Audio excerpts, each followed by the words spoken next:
தியான நிகழ்ச்சிக்கு உங்களை அழைப்பதில் நான் மிகவும் மகிழ்ச்சி அடைகிறேன்.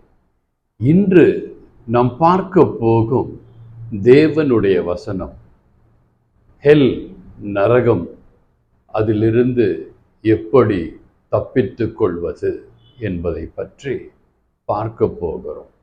இன்றைய செய்தி சற்று விஞ்ஞான பூர்வமாகவும் அறிவியல் பூர்வமாகவும் வேதத்தின் அடிப்படையிலும் இருக்க போகிறது. இந்த நரகம் யாருக்காக படைக்கப்பட்டது என்று பார்ப்பீர்களேயானால், மத்தேயு 25ஆம் அதிகாரம் 41ஆம் வசனம் இவ்வாறு சொல்கிறது: சாத்தானுக்காகவும் அவனுடைய தூதர்களுக்காகவும் படைக்கப்பட்டது. இந்த நரகம் உங்களுக்காக எனக்காக படைக்கப்படவில்லை. நமக்காக என்ன படைக்கப்பட்டது என்று பார்ப்பீர்களேயானால், யோவானுக்கு எழுதின சுவிசேஷம் 14ஆம் அதிகாரம் 2-3 வசனங்களை பார்க்கும் பொழுது, God wants you to be in heaven. ஆண்டவராகிய இயேசு கிறிஸ்து நீங்களும் நானும் பரலோகத்திலே ஆண்டவரின் பக்கத்திலே அறையிலே இருக்க விரும்புகிறார். நரகத்தை பற்றி இப்பொழுது ஆணித்தரமாக பார்க்க போகிறோம். லத்தீனில் ஹெல், நரகத்திற்கு இன்ஃபர்னஸ் ஆர் இன்ஃபெரி என்று சொல்லப்படுகிறது. லத்தீனில் இன்ஃபர்னஸ் ஆர் இன்ஃபெரி.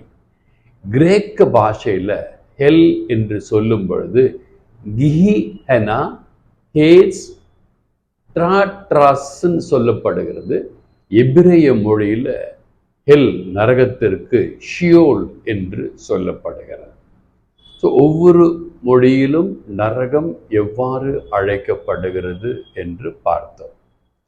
நரகம் என்று ஒன்று இருக்கிறதா என்று பார்க்கும் பொழுது, இப்போ நான் கென்யான்னா நீங்கள் ஆப்பிரிக்காவில் இருக்குன்னு சொல்லுவீங்க, டோக்கியோனா ஜப்பானில் இருக்குன்னு சொல்லுவீங்க இல்லையா, பாஸ்டன்னா அமெரிக்காவில் இருக்குன்னு சொல்லுவீங்க. அதே போல் ஹெல் என்ன, அது பைபிளில் இருக்குங்க. பைபிளில் 54 தடவை இந்த நரகத்தை பற்றி வேதத்திலே தெளிவாக சொல்லி இருக்கிறது. 31 தடவை பழைய ஏற்பாட்டிலும் 23 தடவை புதிய ஏற்பாட்டிலும் இந்த நரகத்தை பற்றி சொல்லி இருக்கிறார். இந்த நரகத்தை பற்றி 54 தடவை சொல்ல வேண்டிய காரணம் என்னவென்று பார்ப்பீர்களேயானால், நீங்களும் நானும் நரகத்திற்கு போகவே கூடாது என்று இயேசு விரும்புகிறார்.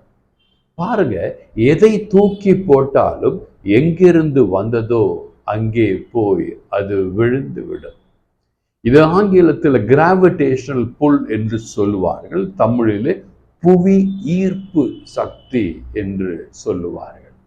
அப்படியே பாவம் செய்கிற மனிதன் இந்த புவி ஈர்ப்பு சக்தியினால் நரகத்திற்கு செல்லுகிறான்.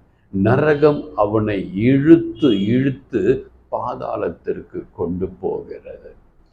பாவம் செய்த மனிதன் நரகத்திற்கு செல்வான். ஆனா பாருங்க, நிலாவுல போனா நிலால மனிதன் மிதக்கிறான். ஏன்னா அங்க புவியீர்ப்பு சக்தி இல்லை. மனிதன் முதலில் மண்ணுக்கு திரும்புவான், பின்பு பாவத்தின் நிமித்தம் நரகத்திற்கு செல்லுவான். எல்லாம் பணக்கார, ஏழை, பரதேசி எல்லாம் சித்தா முதல்ல மண்ணுக்கு போவான். அப்புறம் பாவத்தின் நிமித்தம் பாதாளத்திற்கு மண்ணுக்கு அடியிலே போறான். நான் பிரதர் மண்ணுக்கு அடியில் போறான்னு சொல்றீங்களே, ஒருத்தம் கூட பாவம் செய்யாம இருக்காங்களா? உலகத்துல யாருமே இல்லையா? பெரிய பெரிய பிஷப்பு, பெரிய பெரிய ஊழியக்காரங்களாம் இருக்காங்களே பிரதர், நீங்க சொல்லலாம். பைபிள் என்ன சொல்லுகிறது என்றால், ரோமருக்கு எழுதின புத்தகம் 3ஆம் அதிகாரம் 10ஆம் வசனம், there is no one righteous, not even one. யாருமே நீதிமானா இல்லை, ஒருவர் கூட இல்லை. நான் கூட இல்லை, உங்க போதகர் இல்லை, உங்க குருக்கள் இல்லை, உங்க கண்ணீர்கள் இல்லை, யாருமே இல்லைங்க. ஆண்டவரின் கண் முன்னால் எல்லாம் பாவிகளாக இருக்கிறோம். ரோமருக்கு எழுதின நிருபம் 3ஆம் அதிகாரம் 23ஆம் வசனம் இவ்வாறு சொல்கிறது, all have sinned and come short of glory. எல்லாருமே பாவம் செய்து தேவ மகிமை அற்றவர்களாகி இருக்கிறார்கள்.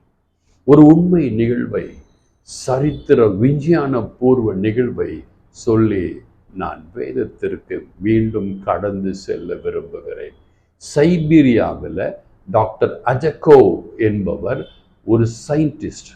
அவர் தலைமையில் ஒரு விஞ்ஞானிகள் குழுவாக சேர்ந்து பூமிக்கு அடியில் ஆழத்தில் நோண்டி நோண்டி நோண்டி நோண்டி பார்த்து என்ன இருக்கிறது என்று கண்டுபிடிக்க முயற்சி செய்தார்கள். என்ன நடந்தது என்றால், அவர்கள் பூமியின் ஆழத்தில் 8.9 மைல் கீழே போகும் பொழுது அங்க உள்ள உஷ்ணம் 1000 சென்டிகிரேட் 2000 ஃபாரன்ஹைட், அதாவது மெஷர் பண்ற அந்த கருவியில 1000 டிகிரி சென்டிகிரேட் 2000 ஃபாரன்ஹைட். அந்த மைக்ரோஃபோன் குழியில செல்லும் பொழுது மக்களின் அழுகுரல் கேட்கிறது. லட்சக்கணக்கான கோடிக்கணக்கான மக்களின் கதறல்கள் கேட்கிறது. இந்த டாக்டர் ஆஞ்சக்கோவ் என்பவர், அவர் ரஷ்யால இருக்காரு. அவர் பார்த்தீங்கன்னா ஆண்டவரை ஏற்றுக்கொள்ளாது. இந்த சத்தத்தை கேட்டு, இந்த மனித சத்தம் எப்படி 8.9 மைல் கீழே கேட்கிறது என்று வியந்து போய் பயந்து போய் வேதத்தை புரட்ட ஆரம்பிக்கிறார். வேதத்திலே 54 தடவை இந்த நரகத்தை பற்றி சொல்வதை பார்த்து அவர் பயந்து போய்விட்டார்.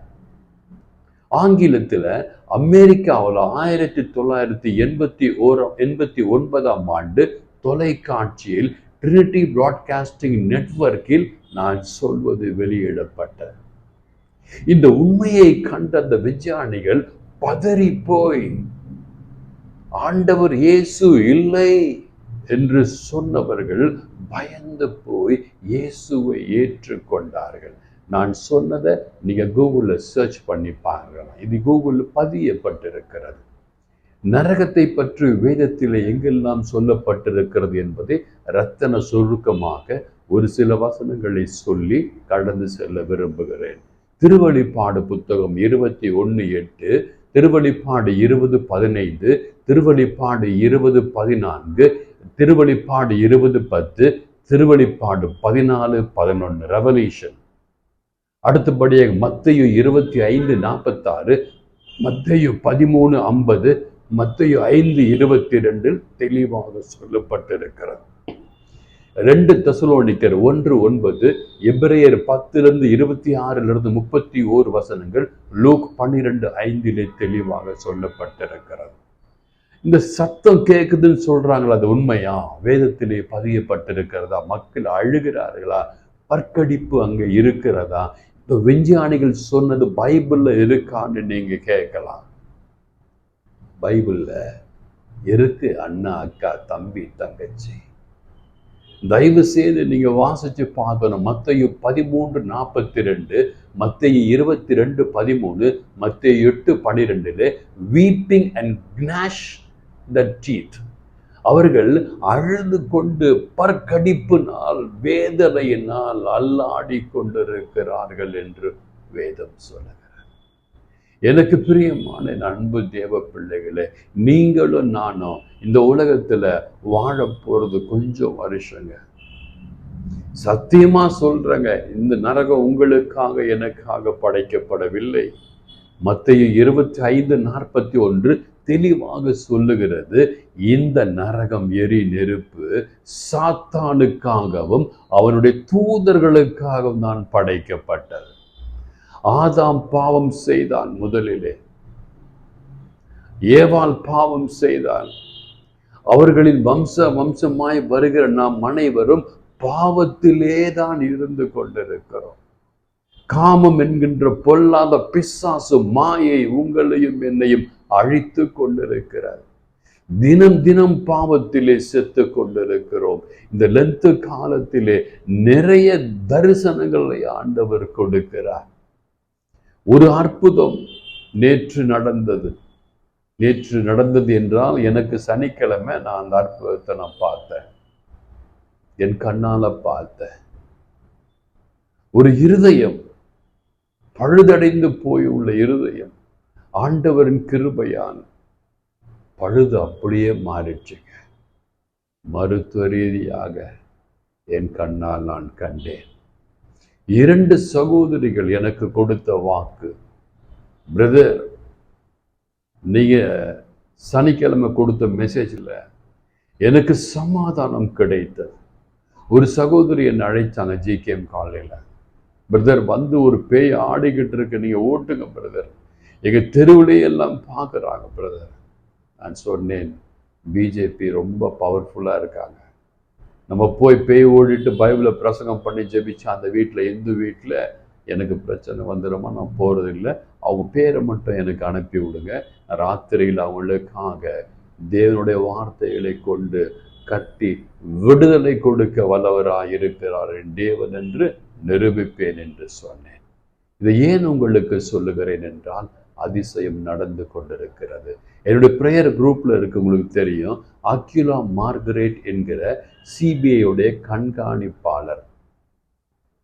அவங்க 2 ட்ரிப்பு வாய்ஸ் மெசேஜ் அனுப்பிச்சிருக்காங்க.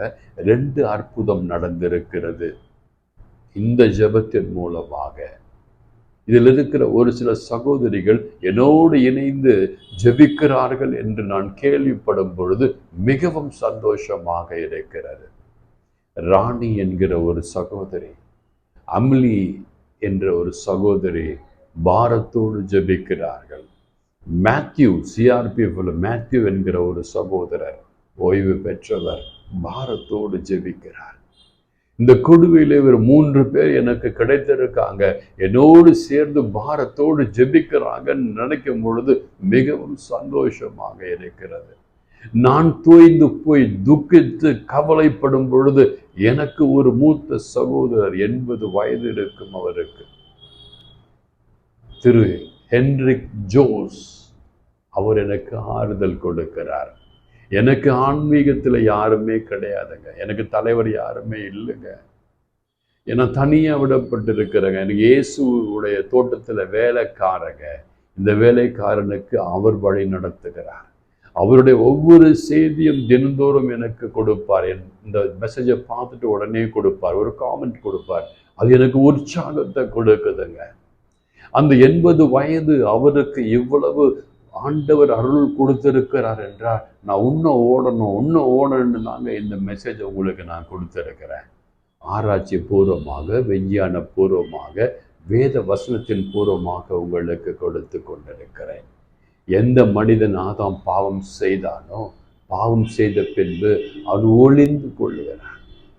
நீங்களும் நானும் ஆண்டவருக்கு தெரியாது என்று சொல்லி செய்கிற ஒவ்வொரு பாவமும் இந்த ஆண்டவராக இயேசு கிறிஸ்துவிற்கு முன்பாக தெளிவாக இருக்கிறார்.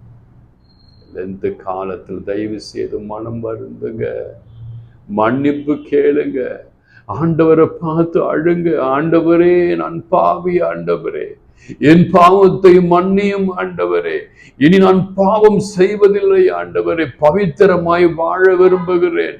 நீர் சொல்லியிருக்கிறீர் யோவான் 14ஆம் அதிகாரத்திலே, நான் மேலே செல்கிறேன், விண்ணகத்திற்கு செல்லுகிறேன், என்னுடைய தந்தையின் இல்லத்திலே நிறைய இடம் இருக்கிறது, உனக்காக ஒரு இடத்தை தயார் செய்வேன் என்று சொல்லி இருக்கிறீர் ஆண்டவரே. எனக்காக தயார் செய்த இடத்திலே நான் குடியிருக்க எனக்கு கிருபை செய்யும். பாவத்தை வெறுக்க ஞானத்தை தாரும், பாவத்தை காணாதபடிக்கு என் கண்களுக்கு திரையாய் இரும் ஆண்டவரே என்று அழுது புலம்புங்கள். நிச்சயமா நீங்க நல்லா இருப்பீங்க. இன்றைக்கு சொல்றாங்க, வலியினால் அவதிப்பட்டு கொண்டிருக்கிற ஒரு சகோதரிக்கு ஆண்டவர் விடுதலை கொடுக்கிறார்.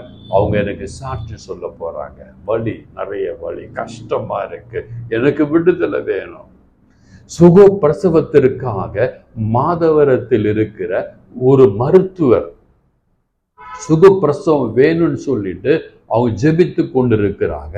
அவங்க உண்மையிலே ஆண்டவரை பார்த்து செய்தியை கேட்டு ஆமென் என்று சுதந்திரித்து கொள்வார்களே, ஆனால் அவங்களுக்கு சுகப்பிரசவத்தை ஆண்டவர் கட்டளை இடுகிறார். கால் வலி, மூட்டு வலி, இருதய பிரச்சனையினால் கவலைப்பட்டு கொண்டிருக்கிற 2 பேரை ஆண்டவர் காண்பிக்கிறார். அவர்கள் இந்த செய்தியை பார்த்து ஆமென் என்று சுதந்திரித்துக் கொள்வார்களே, ஆனால் அவர்களுக்கு ஆண்டவர் விடுதலை கொடுக்கிறார். எனக்கு பிரியமான என் அன்பு தேவ பிள்ளைகளே, இன்று சொன்ன ஒவ்வொரு வசனத்தையும், ஒவ்வொரு செய்தியையும் நீங்கள் தேடி தேடி வாசித்து பாருங்க. நீங்க நல்லா இருப்பீங்க, உங்க குடும்பம் நல்லா இருக்கும், உங்க பிள்ளைகள் நல்லா இருப்பாங்க. இந்த சொன்ன ஒவ்வொரு காரியத்தையும் நீங்கள் கண்ணோக்கி பார்த்து பாவத்தை தவிர்த்து விடுவீர்களே, ஆனால் நீங்க நரகத்திற்கு போக மாட்டீங்க, பரலோகத்திற்கு போவீங்க என்று சொல்லி இயேசுவின் சாட்சியாக இந்த செய்தியை முடித்துக் கொள்கிறேன். நீங்க எல்லாம் நல்லா இருப்பீங்க. God bless you all.